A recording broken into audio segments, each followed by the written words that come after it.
Coming up, have you ever wondered why you have trouble getting a particular drug in your Pyxis? Or maybe you've wondered what it's like to work as a healthcare executive. Tune in to learn about that and more on today's episode of the Plan B CRNA podcast. Welcome to the Plan B CRNA podcast. I'm your host, Bobby Jones, and I'm so excited that you're here. The Plan B CRNA podcast is the only show made specifically for nurse anesthetists who are exploring options outside of their traditional career paths. This is the place to expand your mind and your goals as we uncover new ways to produce side income together. Join me for some honest, unscripted discussions with other CRNAs who are transforming their financial lives. This episode is brought to you by On-Call Capital. On-Call Capital is dedicated to educating CRNAs and other healthcare providers about investing outside of the traditional stock market. On-Call Capital also provides opportunities for you, yes, you, to create passive income and generational wealth while also lowering your taxable income through investments in the apartment and alternative investment spaces. If you haven't hit subscribe yet, make sure you do that right now so that you don't miss an episode. Thanks so much for joining me today. And now, on with the show. Welcome to another Provider Spotlight episode of the Plan B CRNA podcast. My guest today has taken the journey from the pharmacy counter to the executive suite and beyond. Dr. Jerry Rebo is a pharmacy administrator living in North Carolina who has made the transition from frontline provider to the C-suite. And he is now the director of pharmacy value and outcomes for a leading healthcare provider in North Carolina. I'm going to say North and South Carolina. And he has saved them millions in his short time in the role. Welcome to the show today, Jerry. Great to be here. And I'm also joined by frequent contributor to the podcast, Matthew Newton, who's going to help me co-host this episode. Hey, it's always great to be on the show.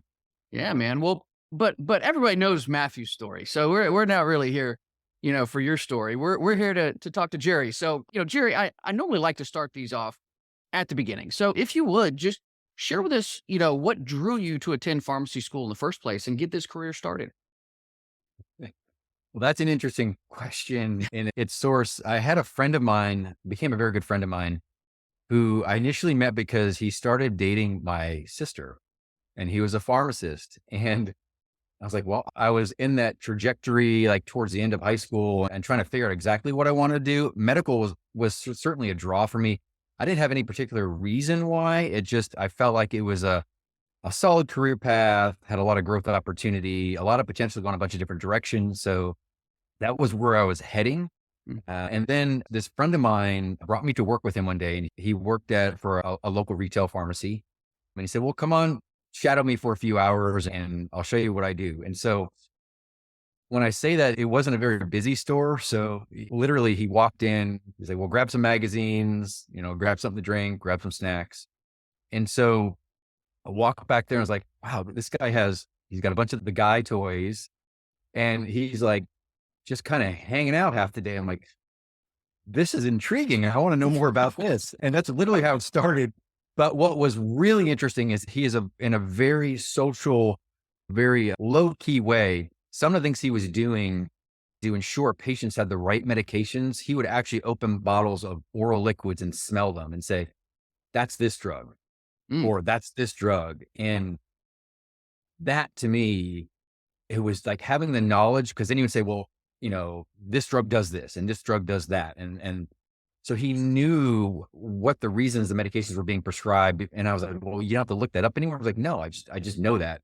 And so the knowledge behind that was incredibly intriguing. And that really catapulted me to the pharmacy side of healthcare. Very cool. Very cool. In anesthesia, they frown on you smelling the drugs and all the different. Yeah. A little different talking about gases, a little different with gases, but yeah. Yeah. Well, and now you're the director of pharmacy value and outcomes for Novant Health. I mean, so what do you do exactly? Like, how is that different from some of the other roles that you've had in the past? It is incredibly different, but in such an engaging and in value added and growth way professionally. I'll say I just love the opportunity to do what I do. I have incredible people around me at Novant Health. We call them one-up leaders. So the person I report directly to, Andrea Reed, she is One, she's an incredible person, but incredibly knowledgeable, and it just has cultivated my growth over the past 4 years at Novant that has beyond anything I can imagine. I'm a very different pharmacist and professional and leader from day one, starting at Novant to now, due to her and several other mentors that I have around the organization. But I get that question often, like value and outcomes. What does that mean? What is it that you do? And so what I do, I like to explain it very simply value is really outcomes over cost, and increasing the value for every medication, or at least determining and defining that value for every medication we use in our organization by a quality metric or an outcome, and trying to do it in an affordable way. And that's how we look at every medication. And, we do a lot of other things within our team. We look at variation reduction work. So looking at clinical variation, unwarranted clinical variation, because certainly you have variation in the practice of medicine and how that medicine is delivered. And a lot of that is proven to be rightfully so. And there's value to it, but there is a percentage or a portion of that where you can say, well, there's not really a reason or a story behind why there's variation. So if we can tighten that variation up and standardize some of it. I know that people like to frown upon the standardized word, but if we can at least remove some of that unwarranted variation, you can deliver more consistent care. And that goes towards the value that we deliver to our patients. Yeah, for sure. Well, and I think Matt has a very big question for you. So it's always challenging when you weigh drugs versus costs and outcomes. So I've worked at a number of facilities, and I remember years ago when Sagamidex came out, and this was magic juice. I mean, you want to talk about an amazing drug, and we all used it, and every anesthesia provider opened their eyes and was like, wow, this is going to change the way anesthesia performed. And then it very quickly disappeared in every hospital. So I guess my question is, why do you hate us anesthesia providers? Why do you take away our drug? I need to get a drink of water before I start this. Yeah. We could probably have a podcast solely on this medication. The amount of interest in what we've done at Novant Health with Sagamidex and how we positioned it, because it hasn't gone away. I mean, contrary to what some people might think, it really hasn't gone away. We are still using it every day. We've just looked at very carefully, very thoroughly, how we use it and how we best position it within the organization. And honestly, this is where our value and outcomes team is moving with our entire formulary management process, is really, looking at a medication through that lens. And then are we realizing the benefits of that medication? If we are, great, that's our story. If we're not, then where are the gaps? And then how do we plug those gaps? So Sagamidex was really interesting in that the history of it for us was we had some use criteria around it when we first adopted it, when it came to the United States. It had been used for a number of years in Europe before it crossed the pond. And so there was a lot of European experience and data around it. And so we had some use criteria around it, around how you can use it, when you can use it. And then it was removed. We felt there was value to it, especially with throughput. And that was really one of the pivotal aspects of removing that use criteria. And what we saw was it went to really greater than 95% use. It was the medication of choice for reversal in the operating theaters. And so as we started to dig into that and see that use escalate, we thought, well, it is expensive. That is one of our pillars for our formulary management decision-making. We have 4. And so those include effectiveness, safety, gaps in clinical care, as well as affordability. And so we thought, we're using a lot of it. It has become our primary means of reversal. And in essence, we're spending a lot of money on it. So let's just make sure that it is being used appropriately, and we're realizing all the benefits that are socialized about the use of Sagamidex. And so that's exactly what we did. We gathered a lot of data points, that probably between 30 and 40 different data points that we had our anesthesia colleagues help us define, to make sure we were covering everything that was value to them to look at. And then we looked at it. And interesting, what we found, and we continue to find, we look at this data every month, is that we cannot find a discernible difference between that drug and the traditional methods of reversal. And that can be difficult For some individuals, it can be embraced by some, but the data is really intriguing in that we have 6 years of data now around this initiative. We've published an abstract. We're working on finalizing our manuscript, and we've had a lot of great conversations. And the message of this is it's our formula management is not one and done. So it's not like, well, we've dealt with Sugammadex, let's just move on. Our management process is very open. So we continue to look at this. We continue to partner with them. We know it's nice that we have frequent touch bases. In fact, we touch base with them on their system meetings every other month. We touch base quarterly with their executive leadership. And this is always one of those topics that we just discuss. Are there ways we can position it differently? Are there things we might be missing?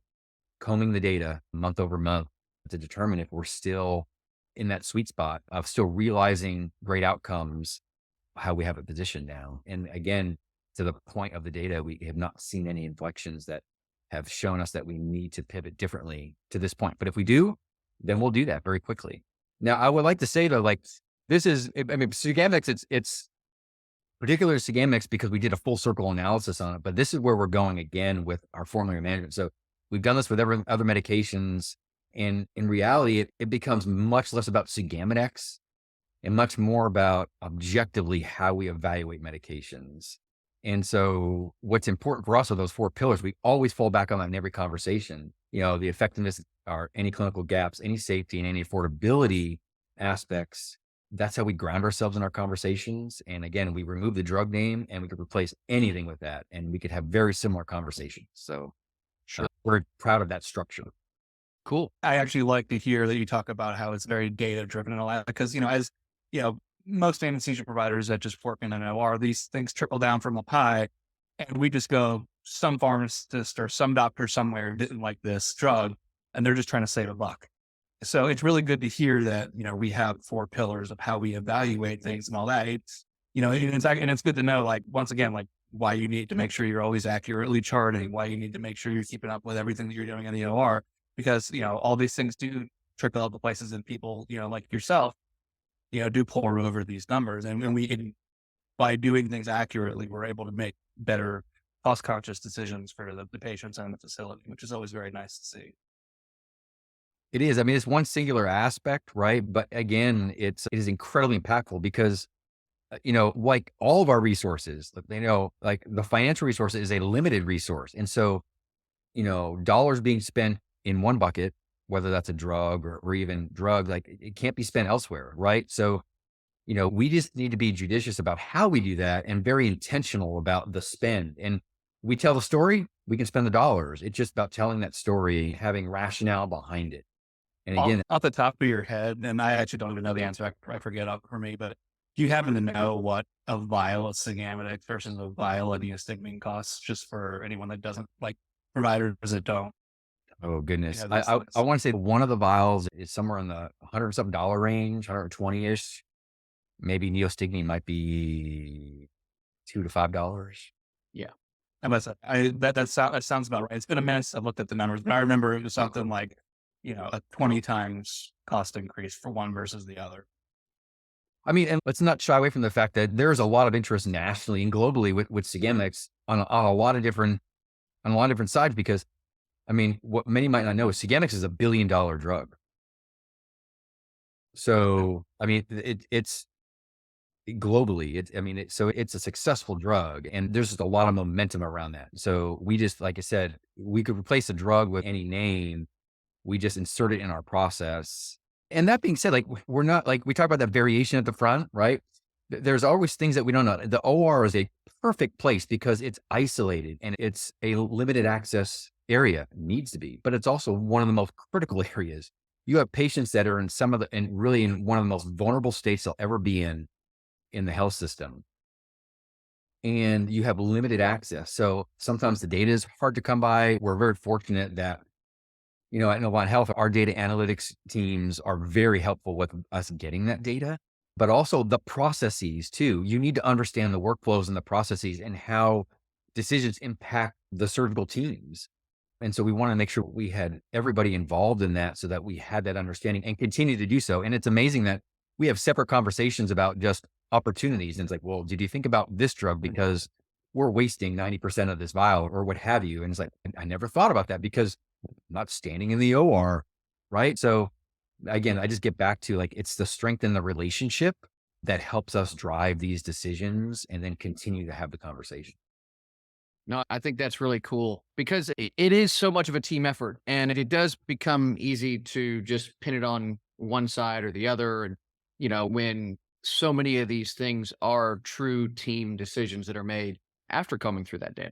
So I I will think it's say cool. like people have asked me when presenting on this, like, well, how did you do it? Like we're still struggling with it or we're just walking through that process with, and it doesn't have to be scamming. It could be other drugs too, not necessarily just Sagamics, but there's a whole host of drugs that across all different specialty areas where there could be some difficulties for lots of different reasons. Mhm. And my answer is integrity of the process. You've got to have a structured process that you can fall back on so that your decision, the way you make a decision is similar or the same each and every time.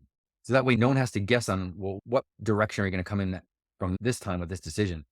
The other piece is relationships. And that's the other piece that I love about this role is continually develop and strengthen relationships. It is vitally important if you're going to move things, whether they're in great times and we're, clinically, operationally, financially, or they're in challenging times, you'll fall back on those relationships. And I mean, that's part of the work that I'm an introvert by nature, but I'm very extroverted and it actually charges my battery to be able to have just conversation with individuals. Yeah.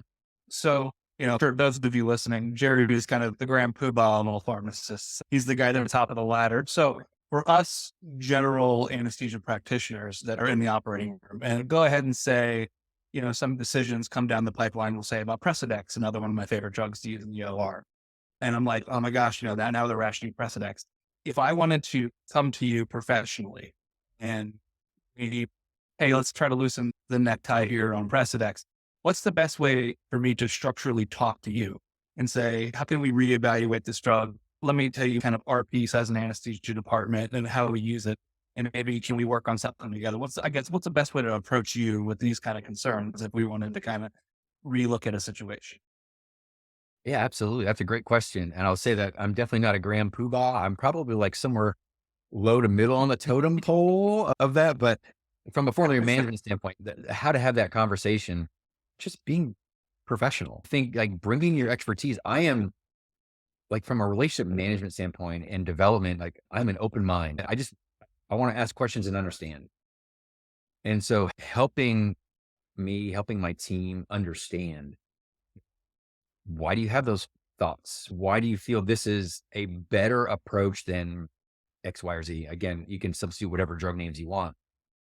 Help us understand. And then we can work with you through the entire process. And what we hope to do is through that process, whether we land on exactly where you want to land or we land on somewhere different, that you see it and you're like, I get it. Personally, I might want to use this drug every single time, but maybe I can understand why we need to use it in this manner. Right. Well, and I appreciate that you mentioned that you're an introvert too, because like a lot of times in these settings, you're expected to be on, like everybody's expected to be on. They're expected to be, very communicative and very outward with the things that they say and how they conduct themselves. And so now you're in a position where you actually are working mostly from home. So how how is that different for you? I mean, how do you separate your work and home life and, any tips you have for balancing the two? Sure. So first, yeah, I agree. Like the work from home aspect with all the virtual options, et cetera, it's different. There's certainly pros and cons to it. What I have done more recently over the past year as things have opened up is I've begun to every week get out and just be present. And I think that's really, really incredibly important. Having a presence, visiting different facilities, meeting with individuals in person. So I have transitioned to doing that a lot more. So I think that's helping me in this work from home for my balance. And I imagine that I will be doing that even more in the coming months, is to be being seen more, versus the priority towards virtual because of the pandemic. But I would say from a balance, probably the wrong person to ask this. Maybe you should ask my wife. And should bring her on and ask her about how I balance it. I have a Yeah, lot of yeah. opportunities. It is a very difficult dividing line. I generally will drop the kids off at daycare and school in the morning and then come in and start working from then. And my dividing line 98% of the time is I'm looking out my front window here and I could see the driveway and I see my wife pull in, grab the mail and bring the kids up the driveway. And that is usually I shut it down. Now there are times where like meetings run a little bit later, but that is usually where I say, okay, I'm done. Kids come running through the house and find me. But I probably have a better opportunity from a self-care standpoint to create more of a dividing line. But I think getting out too helps me because it's all that commute. And it's not a lot of commute, but the commute is really helpful. And actually, probably pre-pandemic, I didn't feel that way, but because I didn't know it, but it also gives you sort of a pause. You have the occasional meeting in the car, but really it gives you that space between work and home or even in the morning home to work that you can wrap your head around what's happening. And it's almost like a warm up where you hit your big workout, right? You get to get things warmed up, muscles are loose. It's like same thing, like, intellectually, you get prepped for the day or you wind down from the day. Generally I have some sort of retrospective pause each day, each week, where I think like, what did I do? Well, what could I have approached differently or, been more engaged in or engaged differently in? And I think the commute piece helps with that. So I've started to try to incorporate that into my day, like a 5-minute pause, a 10-minute pause, walk the dogs. That gives me a pause sometimes. So anything you could do to step away for like 10 or 15 minutes, I feel like is a great first step. And the advice that I would have that if anyone wanted to think about was if you just create a first step, that baby step, that usually helps you. If you try to say, well, I'm going to train 6 days a week and I'm going to run my marathon, like that's probably not going to work. But if you say, hey, I'm going to start running twice a week. If you just start with a small step, create the small win, and then say, hey, look, this is really helpful. I can do that. Then usually that leads to a bigger success. So that's what I've done. Very cool. So interestingly enough, talking about working from home, it was a big adjustment for me. My day starts the same way yours as I get up, I take my kids to school, and then I either come down to my office in my basement or I go to the office in Atlanta. And, one of the things that's helped me from the most is making everybody else in my life understand that when I'm at home, present but not available. That's been, I cannot tell you how many times I'm in the middle of a meeting and I'll hear a little tap at my door and, a family member will pop up and be like, psst. And I'm sitting up I'm waving a ball like, no, not right now, So setting those boundaries, helping everybody kind of understand present but not available. And then the other big thing for me working from home is I'm a time block person. I live on time blocks. So when I sit down every day I have a list of 60 tasks and I set a 25-minute timer that I just repeat for, a number of times. And it just lets me know to don't go down a rabbit hole, don't get lost. Every time that timer goes off, I'm like, am I complete with this task? And I need to move on to the next one. Having something like that is really helping me stay disciplined and, do better at my job itself. Well, Matt, I'm glad you said that because I was channeling you the other day because I started doing some of that. Now I might not be as religious about it, but every day I am doing some of the timers and making myself move on from other things. And I have noticed I'm like, oh, this is really helpful because I would have spent 2 hours on something that didn't need 2 hours right now. Mm-hmm. Right. So yeah, from our conversations we had, 2 weeks ago, I've actually started to incorporate some of that.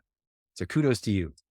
Well, it's interesting. I wanted to go back to something you said, Jerry, because you talked about how, like the pandemic really influenced the remote work stuff. And we had this big swing of the pendulum towards, all these jobs are going to remote work and everything is stay at home. And now you're seeing that pendulum kind of swing back the other way. And people are starting to say, well, there is some value to actually being in a workplace to do work instead of being at home. And so I'm wondering if, because it seems like you've kind of been in the middle of some of this. So how do you see remote work actually changing healthcare in general? I mean, obviously there's, telehealth and things like that, but how do you see things shifting?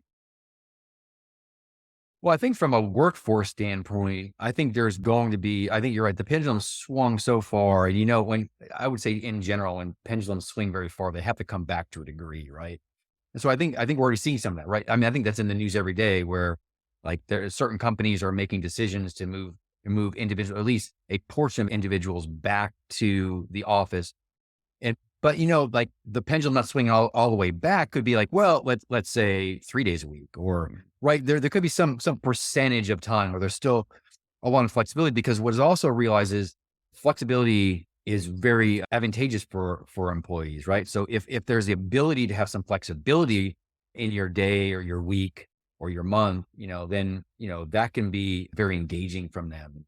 With the workforce challenges we had with shortages and the prioritization, a lot of healthcare executives will say that, that is like they're one of their number one or top issues that they're dealing with and concerned about is like the workforce shortages. And also on the back end of that, or I would say parallel to that, is how do we keep our current workforce engaged, right? So, I think it goes hand in hand. I think there's going to be probably a pendulum swing back, and we've seen some of that, but how it changes healthcare, I think it already has, right? You see like the telehealth, you know, video appointments, phone appointments, and it's accelerated that aspect of technology and how it impacts healthcare. So what I would say is I don't know if I can predict like exactly like the things that will happen, but what I am very hopeful is that access will change for the good. I think reaching populations that just don't have access for lots of reasons, right? So you're getting like health equity and social determinants, we're really passionate about that, and passionate, not to say, hey, we're passionate about it, but like to have actionable items, things we can do, right? Mhm. Things that we are doing to help address that and looking for, ways to do that. And I think technology and how the pandemic had swung that work from home and the need for technology to accommodate all that, I think that's going to be incredibly valuable. Like I said, to reach portions of the population that have not had access to healthcare for lots of different reasons. I think we can, again, plug some of those gaps. Yeah. It's obviously more in certain areas than others. We can't give anesthesia remotely, but mental health in particular. I mean, you have people in rural areas that maybe don't have access to counselors. Well, now that's something you're seeing that gap being, bridged. So yeah, Yeah, I and it think it's removes cool. barriers, right? Because you talk about like for mental health, another incredibly important topic, and access to mental health. But sometimes like there's for lots of reasons, previous experiences, lack of trust, et cetera, et cetera, et cetera. Maybe individuals are, again, for lots of reasons, do not want to engage in the health system. They don't want to go to the health system, but they might sign up for either a phone conversation or a virtual conversation, right? I mean, again, that's not that's not everybody, but maybe we reach an increased proportion of that population who now will say, hey, I'll call someone. Mm. So, so I'm hopeful that we see some trends in that direction and then continue to like assess that, look at where we continue to have gaps and how we can fill those gaps and then keep moving that forward. Very cool. We're talking about different trends, I guess, in healthcare here. And, I mean, since COVID alone, I mean, has dramatically shaped our landscape. I guess, being in your position, you have a very unique perspective on things. So do you have any concerns, or are you noticing anything happening in healthcare, maybe that's going to be taking effect over the next 5 to 10 years? Like what trends are you seeing? I would say several. So being more in tune with, I would say, formulary management. I mean, I'm a little biased, but I think we need to be clinically, operationally, and financially secure with how we are using medications for our patients, for our communities. I think it's vitally important for overall access and affordability that we walk through how we use medications. I think being fiscally responsible, and that's in the news everywhere, right? I think we need to continually have visibility to that in healthcare. And as the landscape changes too, like you see lots of things happening around healthcare and being responsible that way. So I think, that's a trend that's not going to go away. Right now we have inflation that we're dealing with and the possibility of a recession, and everyone has thoughts and feelings on that, but inflation will eventually decrease, interest rates decrease. But what will be really challenging is what about cost of goods? You know, Cost of goods is going to lag if it ever goes back. I mean, surely it won't go back to pre-pandemic times, right? But that still helps helps shape decisions that have to be made because, things are just way more expensive these days. So I'm really curious how cost of goods from the pharmacy side, like how we procure medications and how we incorporate that into our decision making. There's competitors, there's a lot of things happening, like, with various companies inserting themselves into healthcare. So that'll be really intriguing how that pans out and what we learn from them and how we need to adapt to what they're doing and their value propositions and how they present themselves to stay relevant in healthcare, right? We haven't had to do that historically because we were the one-stop shop, right? And now as other companies get into healthcare, I think we're going to need to see an adaptation of how we present ourselves and our services to the communities. I always call out regulatory and safety. We have an incredible regulatory and safety team at Novant Health and particularly in our pharmacy department too, a phenomenal group of individuals that I really look up to from their expertise perspective. They keep us on the right path, but you cannot do any of this work without prioritizing safety, making sure we are doing things that are safe and maintaining the regulatory aspects because, from the political landscape, things are changing. You see, even recently, there's a lot of changes that have come through.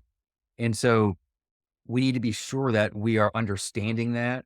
I hope, private groups, health systems that are bringing in their experts in their companies to say, like, this is what's coming. We at Novant Health, we do that. At our leadership team meetings that we have, we bring in those individuals that are our conduit to what's happening from the legislative aspect in the state. And they give us updates. And I think it's incredibly valuable because then we can start to understand the impact and potentially plan like, well, what are we going to do about this? Or if this changes, what are we going to do about that? So we can be a little more proactive and a little less reactive, if possible. So those are a few of the things I see trending over the next several years. It's interesting you talk about how there's a lot of different players in healthcare because, I guess for the layperson, they just go, oh, well, I go to the hospital and it's a hospital. They don't think, is it a community hospital? Is it a private access? Is it a for-profit or a non-for-profit? One of the things I was really kind of on the fence about, I've been seeing a lot of private equity getting into different areas of healthcare. And at first I was like, oh, I don't know if I like that.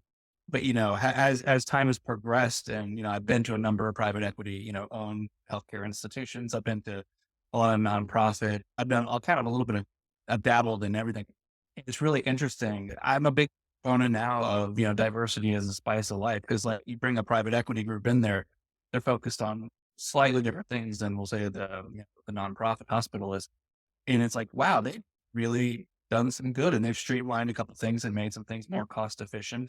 And this is really better for patient access to healthcare. Now they should be able to be getting their healthcare cheaper, which is excellent. So like, I always like the way to see how everyone innovates differently and the way they kind of do things. And I think like, if you can kind of strip all the rest of it away, you can take some of the good from here, some of the good from here, some of the good from here, and learn from kind of what they're doing. So when you do your own thing, it can just be that much better.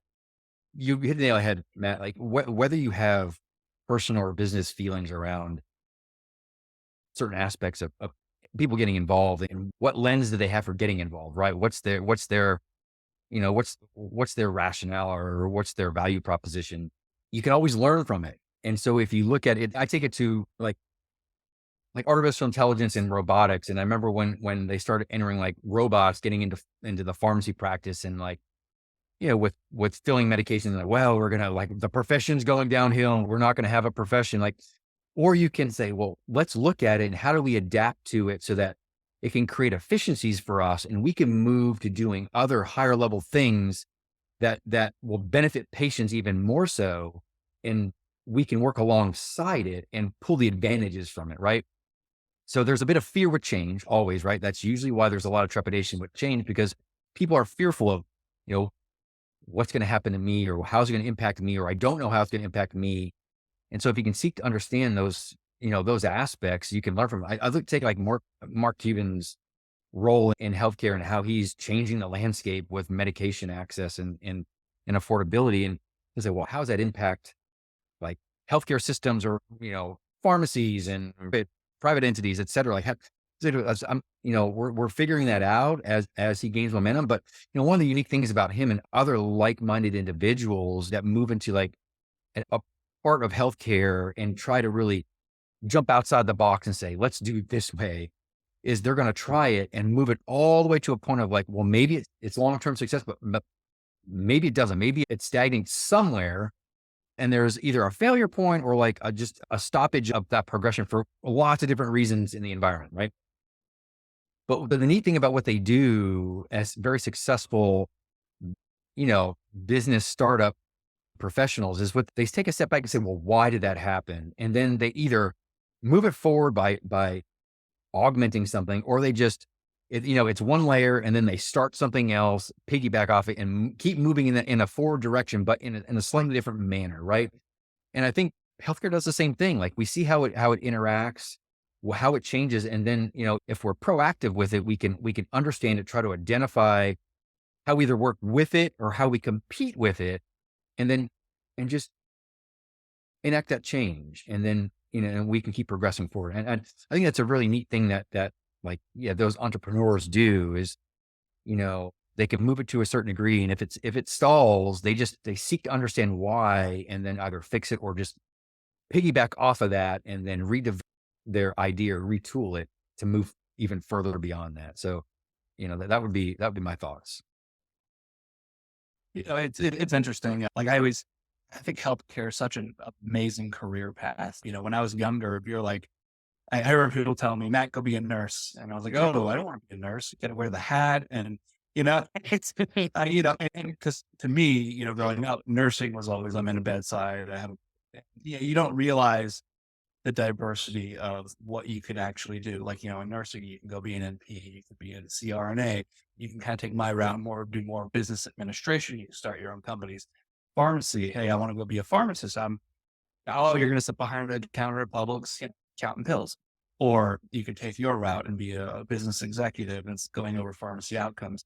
I have a number of pharmacists in my family, and none of them do actual, like as bedside pharmacy. They sit on some Iron Throne in Atlanta, leading teams of people to develop drugs. And it's just so interesting. Going, wow, I had no idea these careers even existed and what you could do with your skill set. I just find this so fascinating. Yeah, it is. I remember understanding that there was retail pharmacy and there was some aspect of pharmacists in the hospital. And that's really kind of what I knew when I started probing into the career. And then I remember my first week in pharmacy school, they gave us a book that was like an inch thick that just had pages and pages of career paths and descriptions of them. And I was like, wow, like this is what's nuclear pharmacy? What does that mean? Right. And let alone like all the administrative aspects of driving change, visionary leadership, of cultivating how pharmacy functions in the healthcare system and the community, and that's not to say like, taking care of patients, whether you're in a community or in a hospital or in a clinic, like, they're driving the outcomes that we need for our patients. They just need the support to be able to do so. And so, that's in my mind, that's some of the intrigue of doing the administrative pieces. I can help support, those people that really need their time dedicated to interacting with patients. So, two-part question here. How did you go from clinical pharmacist to professional administration? Because you didn't know about this when it first started. So how did you get from point A to point B? And then for our listeners that are looking for maybe something that isn't bedside, that isn't retail, that isn't clinical, what advice do you have as far as a profession of how do you climb that ladder? How do you get up into the C-suite? So my journey, I describe myself as non-traditional. I did not go through the traditional pathway that many would describe today. I would say like the current pathway today is, so certainly completing pharmacy school. We have residency programs that are 1 and 2 years, and that in a myriad of specialties. So you can do anything from cardiology to critical care to oncology or specialty pharmacy. And there's also an administrative track. And so you get a plethora of experiences throughout your 2 years where you really delve into whatever specialty you're in and all aspects of that, or many aspects of that, I should say. So I was, in the covered wagon days when I came out of school. But, you know, I was interested in critical care. I was drawn to it in school. I had met with some of my professors that practice in critical care medicine, and I thought it was exciting and interesting. So that's really where I went. And I did not do a residency. I just, at the time when I graduated, I think there was maybe 9 or 12 critical care programs. And now there are probably, I can't even tell you the number, there are dozens. And I didn't seek to understand, which is probably like my end point to all of this, is seek to understand. If you want to get in the profession and you want to understand like just different aspects outside of the ones that you are aware of, like ask questions.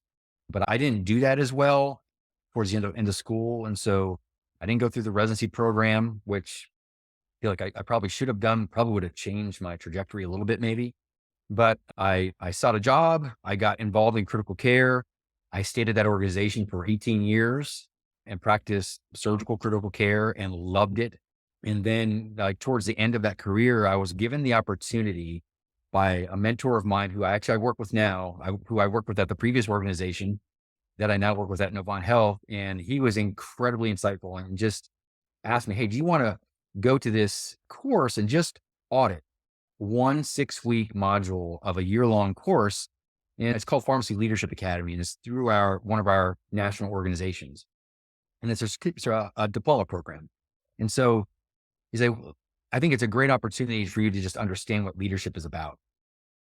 Great, let me do that. So I did it, and I was like, wow, this is incredibly interesting. It's very soft skill oriented. And I was like, I did not do any of this really well. So if you would ask me about some of my epic failures in my professional career, it's all about emotional intelligence. And I should write a book on emotional unintelligence, and because that's what I was. But I'm very passionate about emotional intelligence and being self-aware now. In fact, I usually carry that book around with me wherever I go. But so I was emotionally unintelligent, and I just did things not the correct way and learned a lot of lessons throughout my clinical career. And then got to that point where, someone saw something in me and said, hey, look, just try this out. Let's see. And I said, I really like that course. And so I was very fortunate that an executive that I'd worked with at the time, I remember exactly where her and I were. We were in a meeting in our big conference room, and we were sitting not at the main table, but I was sitting on the side, and she came and sat next to me. And she's always just, as a very accomplished executive is, like just very engaging, just, hey, how are you doing? Like just very engaging with me. And she's like, she leaned over to me and she's like, what are your thoughts about doing this course next year?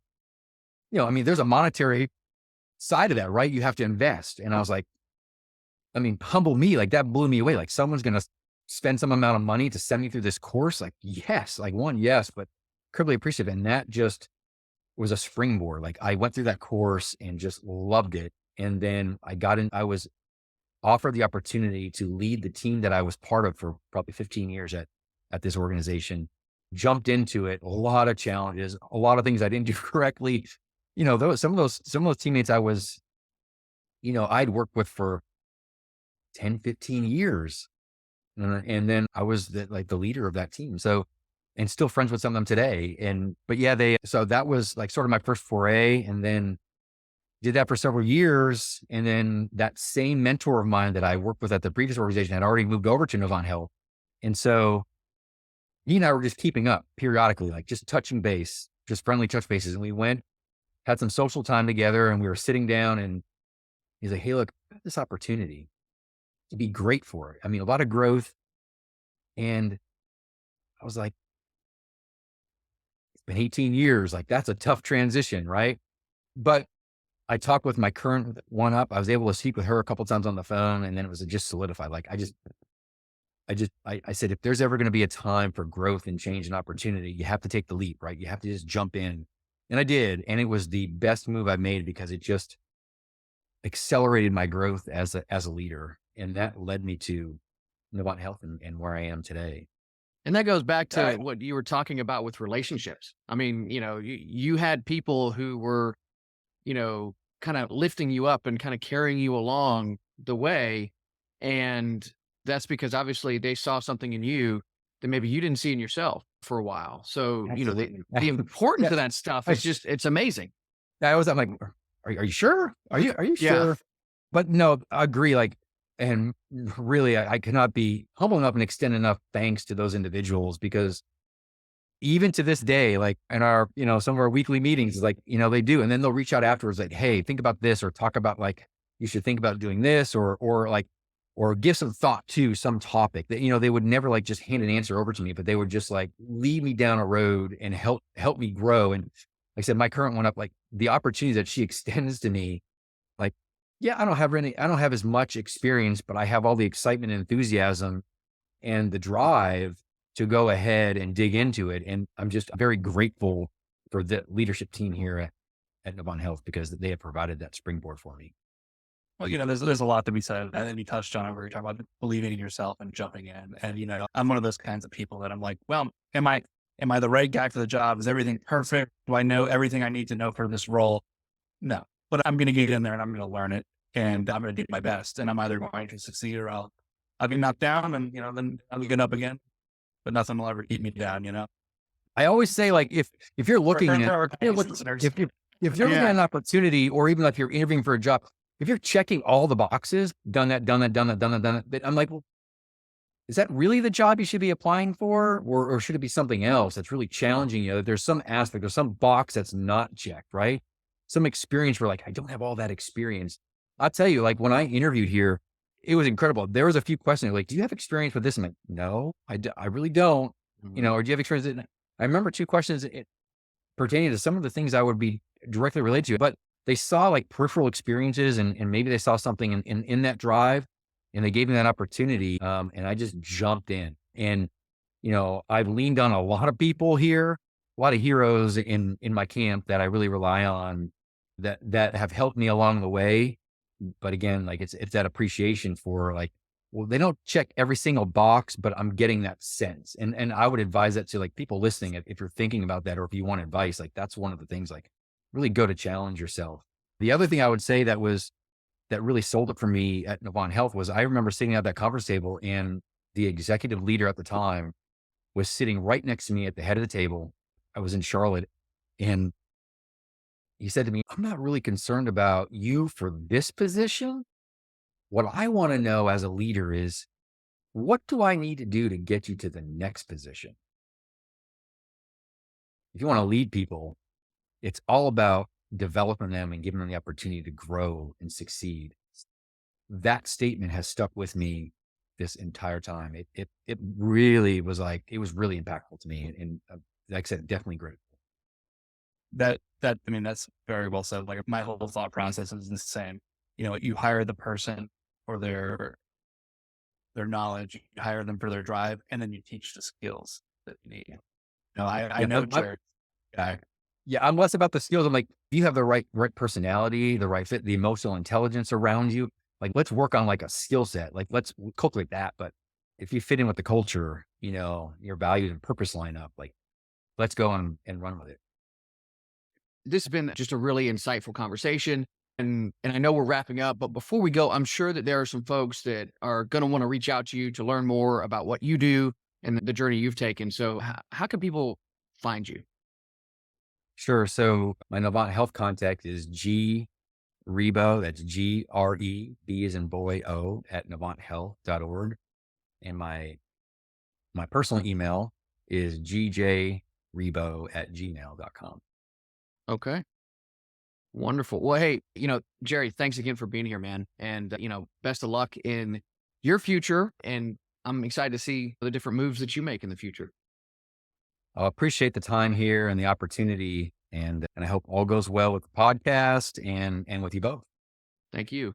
Wow, that was a lot of information. And I hope you'll pardon me for airing it all at once, but I just couldn't find a really good place to break up the conversation. So I just decided to let it run. And I'm glad I did. Jerry is so thoughtful in his approach to his job, and his deference to others who have helped him get to where he is incredibly humble. But there were a couple of things that stood out to me that really made me take note here. First is the idea of professionalism in the workplace. Matthew and I have spoken on that topic before in episodes 229 and 231, and I think it's important to bring it up again here.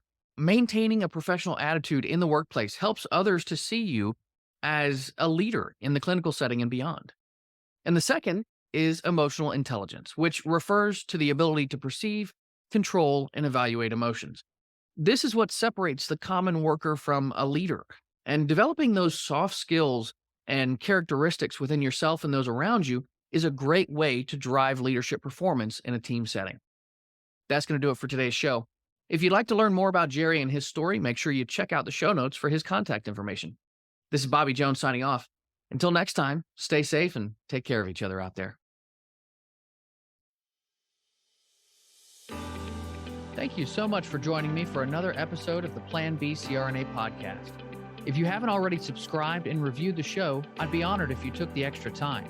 It really helps to expand our reach and get the word out about the show. If you're a CRNA who is interested in sharing your story on our podcast, I'd love to have you. Please email me at bobby@oncallinvestments.com for more information.